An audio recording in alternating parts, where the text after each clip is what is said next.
So the question for me this morning is, what is love? And where is it? That is also a part of this. But it's more about understanding what love is. What's love got to do with it? Oh, that's a song we should do next week. I'll have Carol sing that. What is love? We get so confused. We get so caught up in this idea of romantic love, the relational love.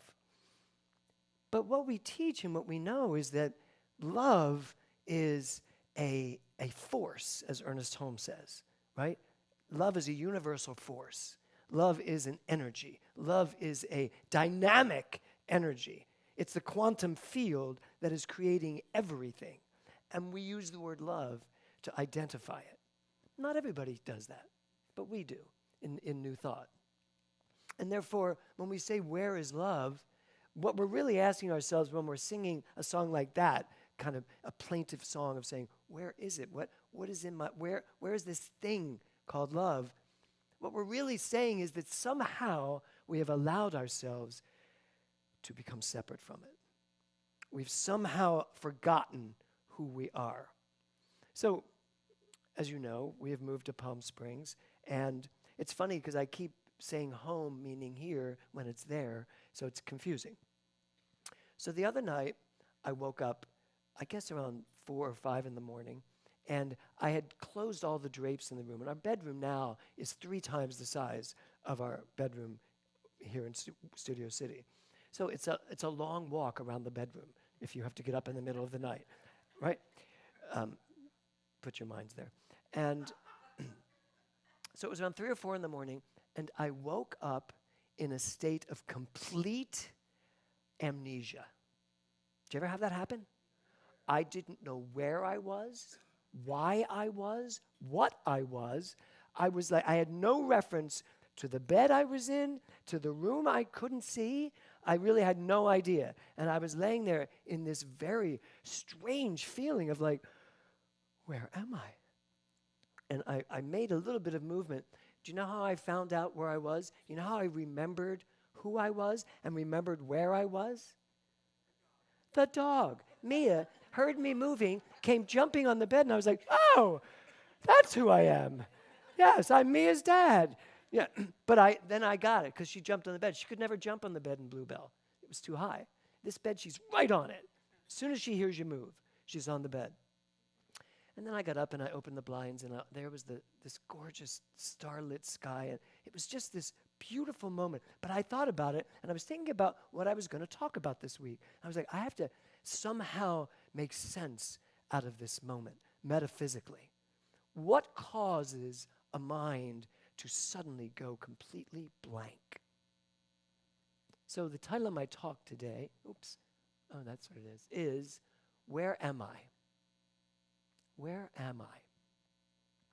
And it's not necessarily where am I in terms of a place. Like you all know where you are right now, right? I'm assuming you all know you are sitting at the what is it called? The Global Truth Center, AKA New Thought Now. Yes, which is about to happen just in a couple of weeks. But you know where you are. You know where you came today, right? Pavel, did you know where you were coming today? Did your husband know? No, he had no idea. You just shanghaied him right here. Yeah, good. Well, welcome. Nice to see you and nice to be here. So where am I is less about a place, more about where are you in life? Where are you? Now, I want you to think for a moment of where you've been this week. Glenda, where have you been this week? Just yell it out. Where have you been? You had a Reiki treatment, so you were at a Reiki session. Okay, good. Diana, where have you been this week? Oh, boy. Okay. only the clean stuff. Yeah.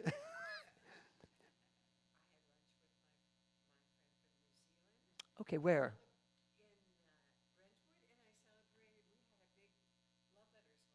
Oh, excellent. So you went to a big celebration. Okay, good. Sherry, where have you been this week? Yeah. No, the other Sherry. No, to the gym. Okay. Anybody else been to the gym this week? We need to up these numbers. Genevieve, where have you been this week? Okay. I love how you said that. You're looking for like me to confirm that's good? Okay, good for you. Tiffany, where have you been this week? Right? So you've been in your house, recuperating. Diane, where have you been this week? Yeah. Aaron, where have you been this week? Oh, Cabo. Yeah, of course. Okay, I'm looking for someone to tell me. You know what? Let me ask you guys. Where have you been this week?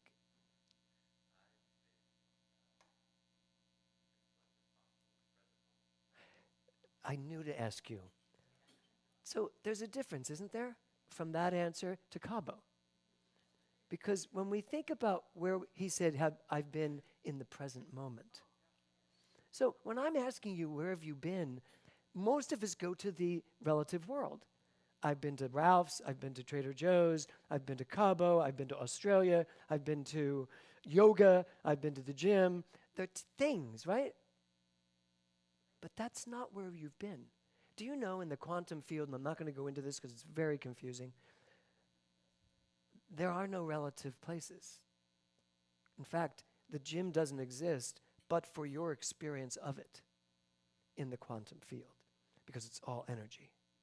And what manifests from the quantum field is what Tiffany manifests. So she's manifested a home to stay in and to work from and to raise your children in and to feel comfortable in, right? So, but we won't all have that same experience of your home if we're ever invited there to see it, right? So, because you will all have your own version of this. So, where am I becomes a very deep question. Where am I in consciousness? Because it affects every aspect of my life. It affects everywhere I go, every place I go, everything I do, based on where am I. So, Rumi said, where there is love, there is no room for fear. So getting back to love only, where am I? Am I in the consciousness of love only? When I say where am I in, well, like Michael, had a moment where you fell out of it, right? Where were you in that moment? In a reactive mode. And basically, wherever Michael was in that moment, or Rick with his shopping cart, there's a neural pathway that's been created that gets us to react the way we react. It's based on our habits. It's based on our core beliefs, our already established premises. So when we fall out of love only, it's because a neural pathway has been somehow triggered. And now we're back into a habitual way of reacting. So when I say, where am I in that moment? I am off principle. I'm out of my natural state. So where there is love, there's no room for fear. If you manage to stay in a state of love only throughout your day, you'd have no time for fear. You'd have no time for doubt. You would have no time for self-judgment, criticism. You'd have no time to compare yourself to other people and come up empty. You just wouldn't if you were staying in love only. Now, this next quote, oh, it's on my side. Fear is the cheapest room in the house. I would like to see you living in better conditions. So the better conditions I'm talking about, Kevin, this looks like what you have in mind for our kitchen. The better conditions I'm talking about is love only. That's the better conditions. And when you go there, then you attract something like this, if this works for you, if you like this. So, I'm looking up there and down here. So, next slide. Stop acting so small, Rumi says. You are the universe in ecstatic motion. So every time you allow yourself to fall off, every time you allow yourself to trigger a neural pathway from a habitual way of thinking, you have forgotten who you are. That's why remember who you are is the most important part of this whole equation. Because if you remember who you are, and I say it all the time, if you remember who you are, you will forgive everything. There'll be nothing to forgive, and you will be living in love only anyway. So, how many are ready to stop acting small in everything, in every aspect of your life? Do you think you can do that? Like literally No, because you're going to still have the Michael Spear moments, right? But you are. You're still going to have those moments where you forget. That's okay. But like Rick said, is it going to take a 2-mile walk back to Trader Joe's to figure it out? Or are you going to be like, nuh-uh, that doesn't work? And you know why you're going to know it doesn't work? It doesn't feel right.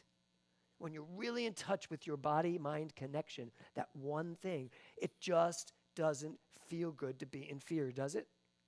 It may feel familiar. It may even feel comfortable, but it's not going to feel good. So I have some questions for you. This idea of where am I? Just look at your life. Here's a couple of questions that I want you to answer just for yourself sitting here. Am I behind? If I look at my life and say, where am I? Am I behind? Am I where I thought I would be at 71 years old?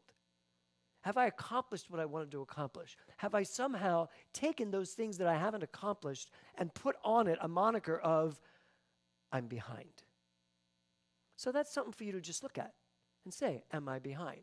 The other one, did I miss something? Is there anybody here who feels that along their life up to this point, they have missed a few things? Really? None of you?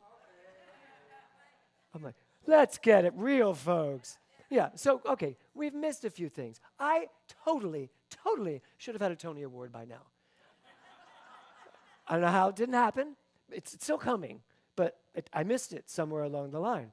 I remember the year could have been up for a Tony. I was in rehearsal for my nightclub act, and my press agent came in and he went, the Tony nominations came out today. I said, and? He went, no.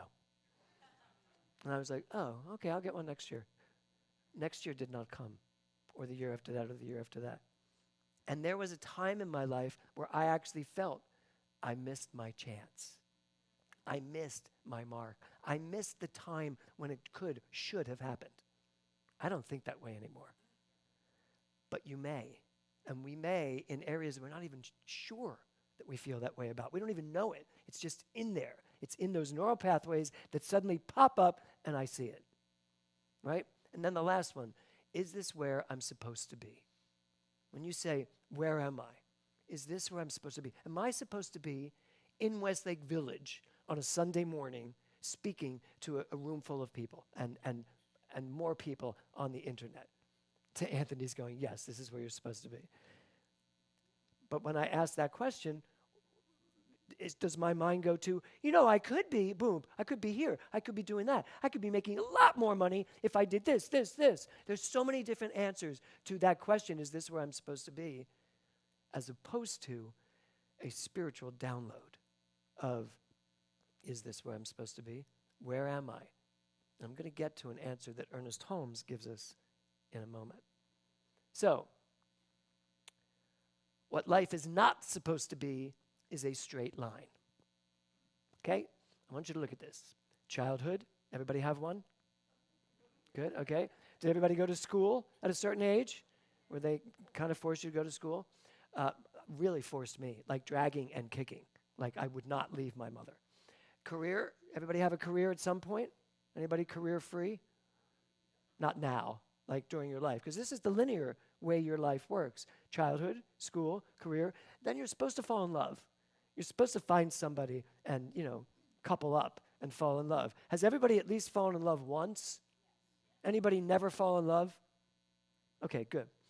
Not so good, but here we go. Success, then you're supposed to make something out of all that stuff, right? You're supposed to make something out of it all. I'm supposed to succeed. Doug, successful lawyer. You knew that was your position in life, right? Yeah, you were going to be a successful lawyer. You weren't just going to be a lawyer. You were going to be a successful lawyer, right? And you were. And you are. Semi-retired successful lawyer. Got it. Okay. And then, after all of that, you're supposed to have a peaceful existence. You're supposed to retire and allow life to then bring everything that you've worked so hard for.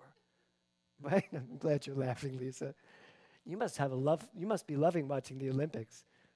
Yes. Right? Yes. So do you ever think I should still be doing that? Good. Okay. But here's the thing. So here's what I go back to the quote above all that. What life is not supposed to be is a straight line. Believe it or not, most of you are programmed to live this life. It's the way race consciousness teaches us. We've been taught this is our life. You don't have to pick any one of these in order. You can pick any one of these at any time and live it and go back and forth. In the quantum field, there is no past, there is no future, there is no present. There's just time, energy. There's no time. There's just energy. So, frankly, if you want to go back into your childhood, go be a kid again. It's not about your body or your age. Go be a kid again. How many people would like to be a kid again? Wait, I asked that last night, and one woman literally went, no. Like so hostile, right? She was like, no. I said, wait. Why did you react that way? She says, oh, I hated my childhood. People were mean to me. But I said, what about like before you interacted in kindergarten or wherever that happened?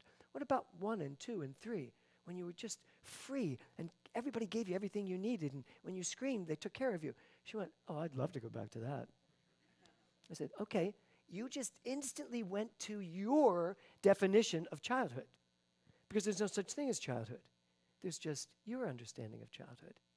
That's how this world works. There's no objective thing called childhood. There's your understanding of what it was like to be a child. So I still go back to childhood. I love my childlike ways. I am very, wouldn't you say, Kevin? That you're still a child? Yeah, I am very childlike. And I love that I am. It pisses some people off, but oh well, I'm not here to please them. I'm here to please myself. Thomas Troward said, our only purpose in life is what, Tiffany? Joy. To enjoy life. It didn't say your only purpose in life is to go be very successful at all costs. No, it's to enjoy life. So childhood, school, I still go to school. I love taking classes. I love learning. How many people love learning? Right, we love it. We love learning more and more and more. In the advanced consciousness class, honestly, I don't know what we're learning. I really don't. I mean, because every week it's like everything gets blown out of the water all over again. And I love that, because I leave that class after 3 hours so invigorated. I'm like, oh, no, okay, what was said? What did we say? Where are we now? This is good.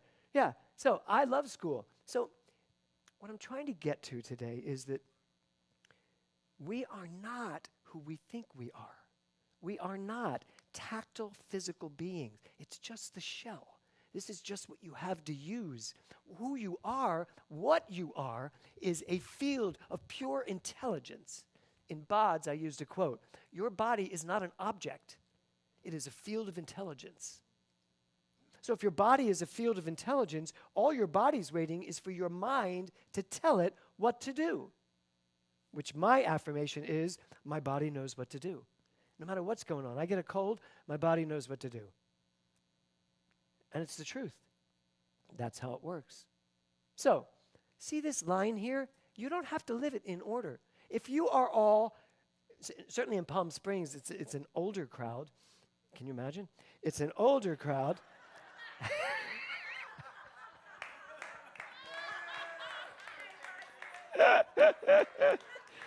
But, I know you're young.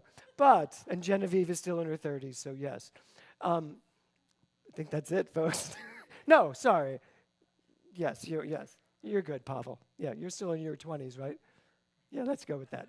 I'm still in my 20s, mentally, emotionally. Who else is with me? Right? Corinne, how old are you, mentally?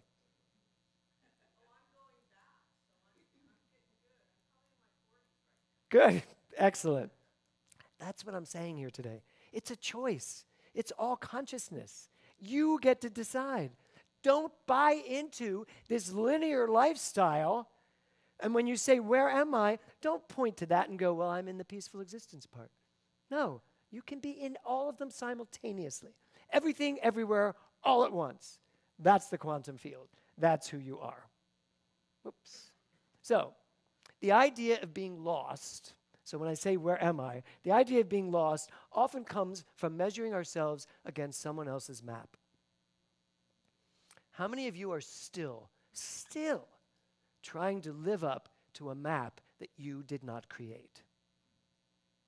To ideas, purposes. I was saying this yesterday because it hit me in the middle of the service. I was like, I think many of my benchmarks, like starring in a Broadway show, doing a movie, directing my first show, all of those benchmarks were more benchmarks made out of a watch this than a what's coming through me. I think many of them were like, I remember when my father said to me, I said, I'm moving to New York. He went, why? I said, because that's where I'll have a career. He went, but you're not really, you dance, and you sing, but you're not, do you see those people? You're not them. And my answer was, really? Watch. And that was really my answer. And my aunts all said, we're just not like those people. And this was their mantra of life. Our family doesn't get the breaks. How would you like to grow up with the concept of we don't get the breaks? That was their AEP. So I was like, watch this. And then I proved them wrong. I made more money than anyone in my family, became a Broadway star, and did everything that they said I couldn't do. And the joke was, on me, when I did it, I wasn't happy. I wasn't really fulfilled. I was happy that I was showing them, but I wasn't really happy. It took taking a job in a show that wasn't paying me a lot of money that I absolutely fell in love with acting again. I fell in love with the thing that I was there to do, to act. So my question to you is, where in your life are you still living maps that other people wrote for you? And frankly, where are you still living maps that perhaps you wrote for yourself at a time when you were writing it for some other reason?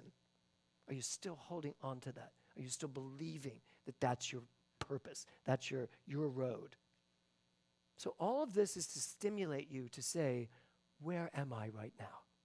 Where am I in my life? So, go ahead, Swan. Stop asking, when do I arrive? Life isn't a destination, it's a practice. How many of you are still trying to reach that thing that you think you need to reach? I spent a lifetime going after this out here. But the thing about this out here is it always stays out there. No matter where I walk, it stays out there. It just stays there. I walk around, it stays there. And I might even reach it, but it's something that juts out. It's not enough. There's something else. When are we going to really, really accept and understand that in this quantum field of pure creativity and energy, there is no destination. There's just the journey. The journey that gets, as Tiffany said, a journey of joy. And if you don't like it, don't do it. That quote that I have on my desk, if I can't put my heart in it, I take myself out of it. I live by that now. I have to, because I want to have joy in my life. I want my life to be fulfilling and expansive and fun. Who said that once we get older, we don't have fun anymore? I don't know who said that, but they haven't met me.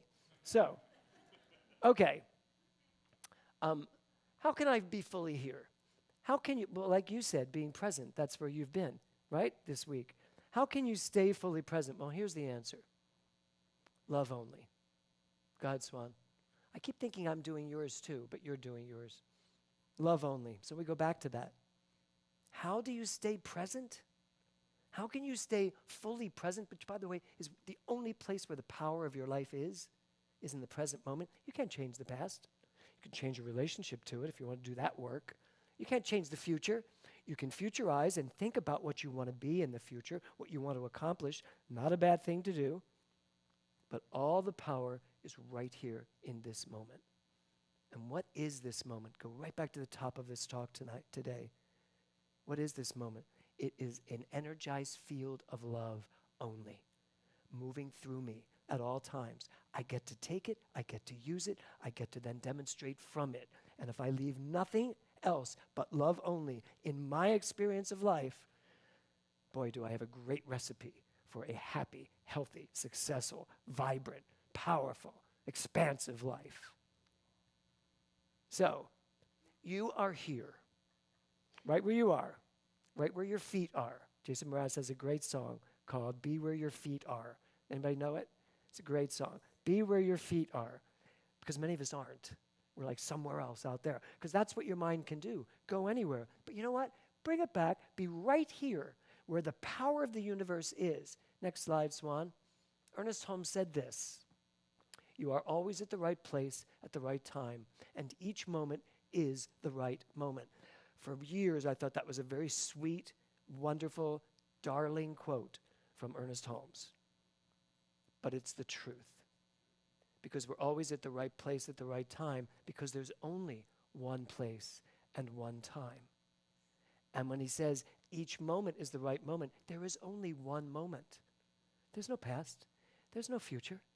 There's now, the present moment. And in this moment, it's the right place.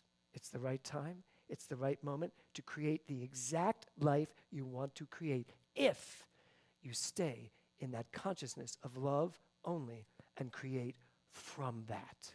Namaste.